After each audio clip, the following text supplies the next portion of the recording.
Hey, good Sunday morning, everyone. It's 21 News Chief Meteorologist Eric Wilhelm. A quick video blog for you this morning as we have an active day coming up, kind of a topsy-turvy day.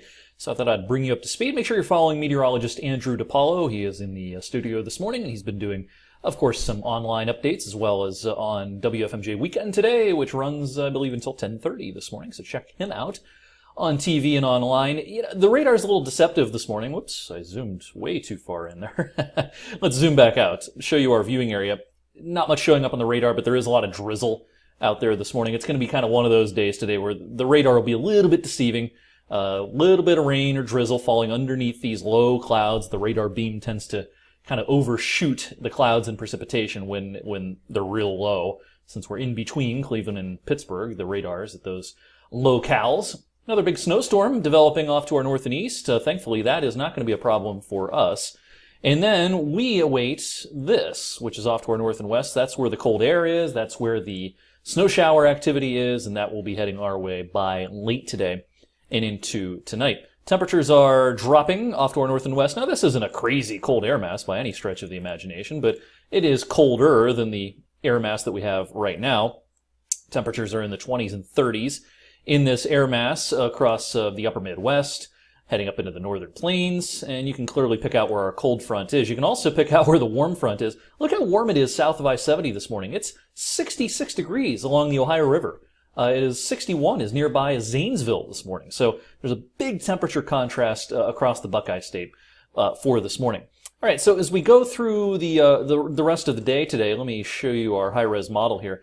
Again, there can be some drizzle for the next several hours. Temperatures basically going nowhere, kind of holding where they are and then slowly falling. So it's about as warm as it'll be all day today.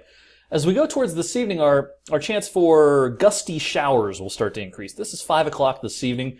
The wind is going to start to pick up. It could be a couple of rain showers around for a few hours. And then as the air gets cold enough by 8, 9, 10 o'clock this evening, I think there's going to be some snow showers around. And temperatures will be dropping, and the wind will really howl overnight tonight. Let me switch sources here and show you the wind at about 5,000 feet above our heads. Not much to write home about for the next several hours. We're going to have a hard time tapping into those stronger winds until late today. So we head towards sunset and into the evening. Some of these wind speeds up at 5,000 feet are getting up to 55, 60 miles per hour. And the atmosphere will be more conducive to mixing by this evening. And that means that some of these gusty winds from upstairs can get pulled down. And so I think there can be some fairly strong winds out there this evening. And the National Weather Service actually does have some wind advisories up, not for our viewing area, but up along the lake shore.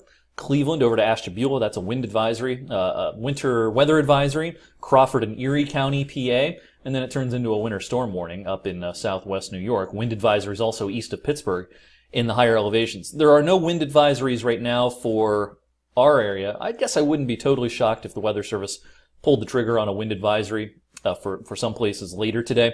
I think there could be some gusts this evening to 45 or 50 miles per hour in some places, so it is going to turn very windy this evening. If it's your trash night tonight, make sure your trash can's not going to blow down the street overnight tonight.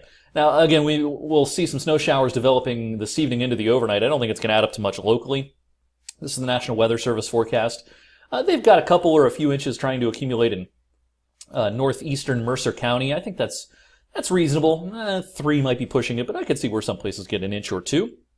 And in the far northern reaches of Trumbull, Kinsman to Mespo, you might try to get an inch, maybe 2 out of this. I think for the rest of us, this is a coating at worst tonight. But even though the snow accumulations will be fairly minor, temperatures will be dropping tonight. Get a little coating of snow on top of the wet ground. Might have to watch for some black ice issues tonight into tomorrow morning. Might be a little bit tricky in some spots. So I'll have an update or two during the rest of the day today. Candace Monticelli will be in this evening to bring you up to speed on what's happening on 21 News at 6 and 11. Enjoy the rest of your Sunday.